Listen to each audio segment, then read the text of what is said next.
माने विशाल सदस्य संख्या के बल पर भारतीय जनता पार्टी ये दंभ भरती रही है कि भाजपा आज के तारीख में विश्व की सबसे बड़ी राजनीतिक पार्टी है। बावजूद इसके भारतीय जनता पार्टी का संचालन आज के तारीख में एक कार्यवाहक अध्यक्ष कर रहा है। जी हां, भारतीय जनता पार्टी के पास आज के तारीख में एक पूर्णकालिक अध्यक्ष भी नहीं है। कार्यवाहक अध्यक्ष जेपी नड्डा का कार्यकाल 2024 के शुरुआत में ही समाप्त हो गया था, लेकिन उनको सेवा विस्तार दे दिया गया लोकसभा 2024 के चुनाव के मद्देनजर। लेकिन 4 जून 2024 को लोकसभा चुनाव का नतीजा भी आ गया।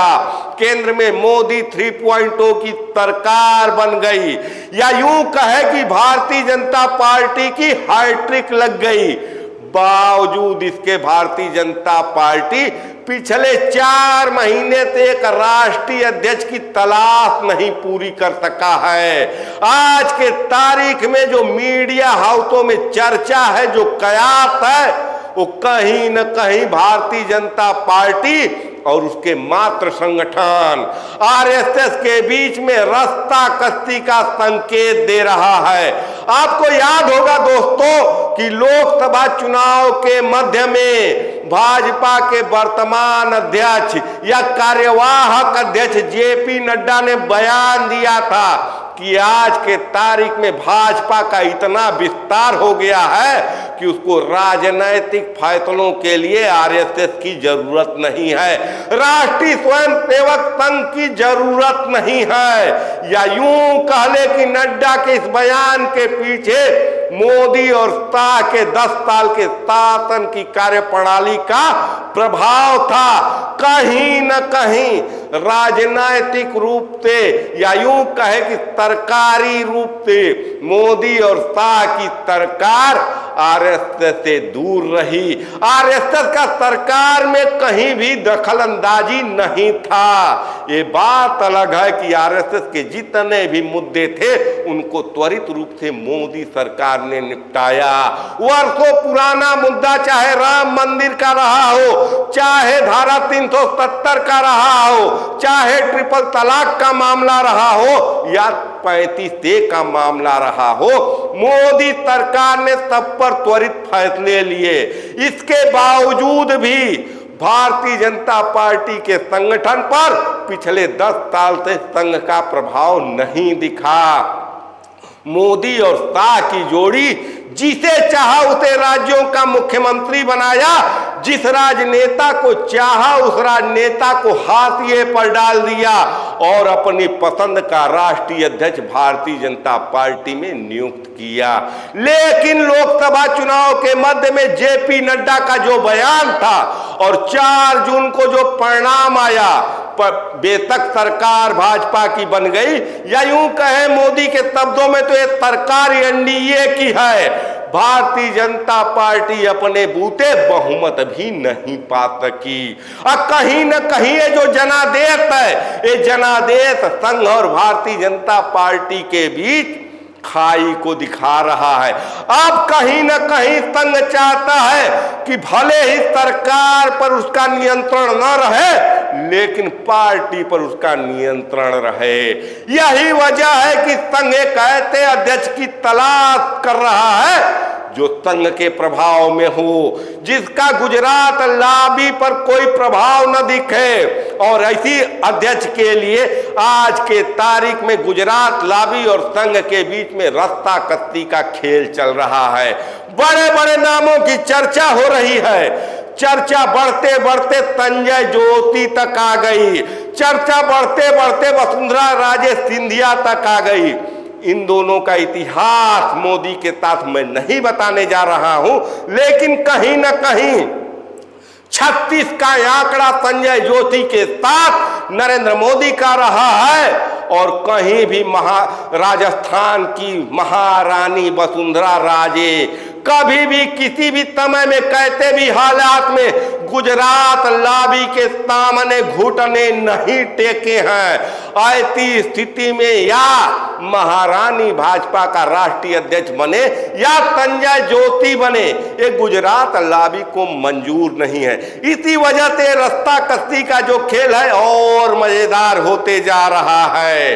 कहीं न कहीं संघबाजी अपने हाथ में ले चुका है और पार्टी पर वो प्रभाव बहुमत खोने के बाद नरेंद्र मोदी का भी नहीं है, अमित शाह का भी नहीं है, लेकिन फिर भी अपने हाथ से बाजी सरकने दे उस व्यक्ति का नाम नरेंद्र मोदी नहीं है। यही वजह है कि आज 4 महीने हो गए लोकसभा चुनाव के नतीजे आए, लेकिन ये रास्ता कस्ती का खेल चल रहा है। लेकिन इस रास्ता कस्ती के खेल का अंत तभी होगा जब नए राष्ट्रीय अध्यक्ष का चयन हो जाएगा।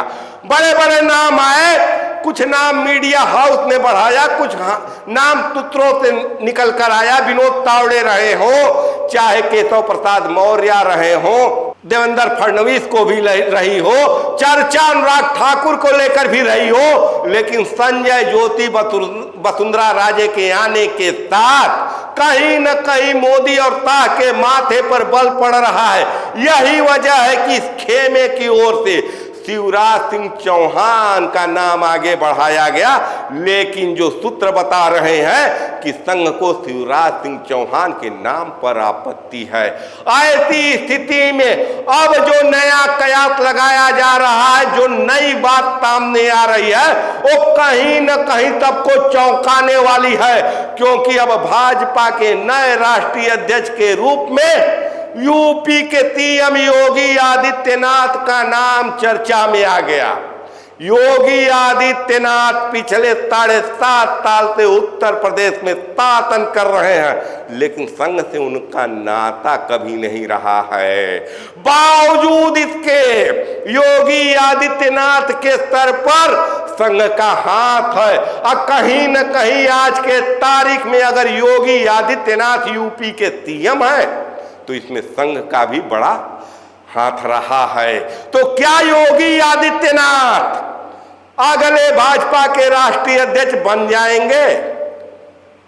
इस पर सवाल बहुत से हैं कि क्या गुजरात लॉबी स्वीकार करेगा योगी आदित्यनाथ को, क्योंकि पिछले दिनों ये चर्चा बहुत तेजी से थी कि अमित शाह और योगी आदित्यनाथ के बीच में तलवारें चल रही हैं। कहीं न कहीं मोदी के बाद कौन की रेस में अमित शाह और योगी आदित्यनाथ तब से आगे थे। उत्तराधिकार की जो लड़ाई चल रही थी उसमें कोई पीछे हटने के लिए तैयार नहीं है।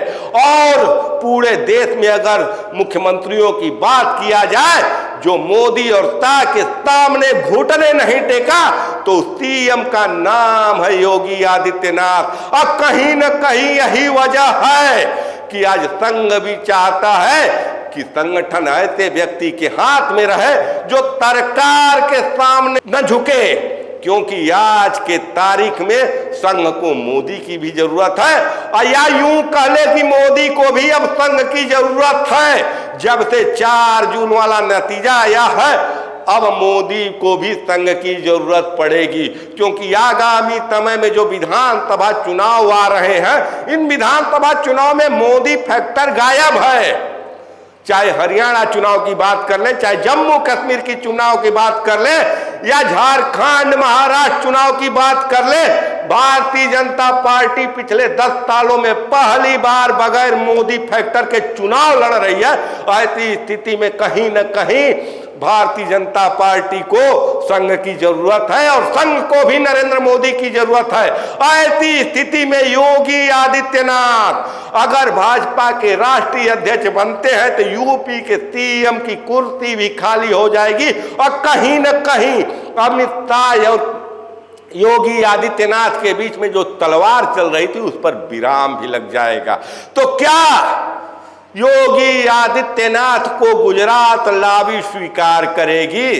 क्या इस वजह से स्वीकार करेगी कि यूपी के सीएम की कुर्सी खाली हो जाएगी और कहीं न कहीं उस पर एडजस्ट अमित शाह अपने आदमी को कर लेंगे? सरकार पर बेशक प्रभाव रहेगा गुजरात लावी का, लेकिन संगठन पर योगी आदित्यनाथ के बहाने संघ का कब्जा हो जाएगा। ऐसी स्थिति में संभावना यही व्यक्त किया जा रहा है कि रस्ता कस्ती के इस खेल में कहीं बाजी योगी आदित्यनाथ के हाथ में न लग जाए और भाजपा के अगले राष्ट्रीय अध्यक्ष योगी आदित्यनाथ न बन जाए, क्योंकि संजय जोशी भारतीय जनता पार्टी से भी दूर हैं, उनको पार्टी से निकाला जा चुका है। बेशक वो पार्टी में आए हैं, लेकिन पार्टी में आने के बाद सीधे उनको राष्ट्रीय अध्यक्ष का पद नहीं दिया जा सकता है। और कहीं न कहीं अभी भी नरेंद्र मोदी की ठतक बरकरार है और निश्चित रूप से बीच वाला रास्ता निकाला जाएगा। तो क्या योगी आदित्यनाथ के हाथ में बाजी लगने वाली है? क्या अगला भाजपा के अध्यक्ष योगी आदित्यनाथ होने वाले हैं और क्या उनके महासचिव संजय जोशी होने वाले हैं? इन तब बातों में आज के तारीख में तमाम चर्चा चल रहे हैं, कयास चल रहे हैं। आप क्या सोचते हैं नए भाजपा के राष्ट्रीय अध्यक्ष के बारे में? अपने राय विचार कमेंट कर बताएं। देखते रहिए खबरों के खिलाड़ी। मैं आपका पंकज कुमार, धन्यवाद।